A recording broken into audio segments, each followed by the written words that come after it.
जी हाँ दोस्तों, अगर आप चाहते हैं कि हमारे आकाश सीरीज का ऑडियो और वीडियो सबसे पहले सुने तो हमारे चैनल की लाल बटन दबाकर सब्सक्राइब जरूर करें और बेल बटन दबाना न भूलें।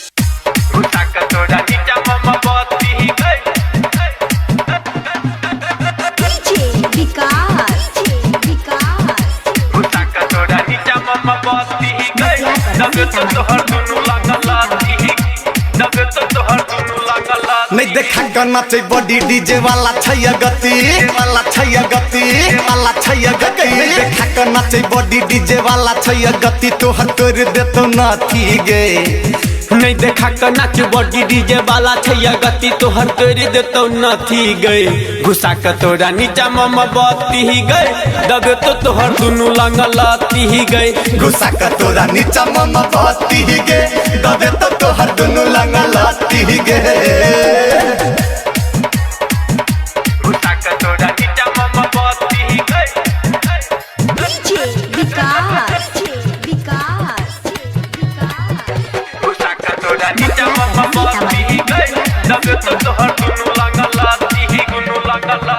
डीजे पर पेन नहीं तू नाचे छोटे कपड़ा कोनो छाड़ा टिप का बना ले तो जाता जा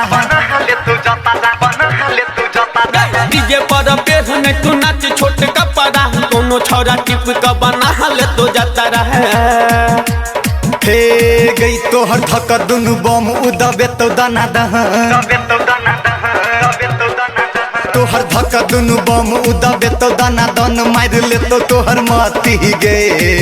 तोहर धके दुनू बम उदबे तो दाना दन मार ले तो तोहर मती गए घुसा के तोरा नीचा मम बत्ती ही गए दबे तो तोहर दुनू लंगलहती गए घुसा के तोरा नीचा मम बत्ती ही गे दबे तो तोहर दुनू लंगलहती ही गे छौरी घुसा के तोरा नीचा मम बत्ती ही गए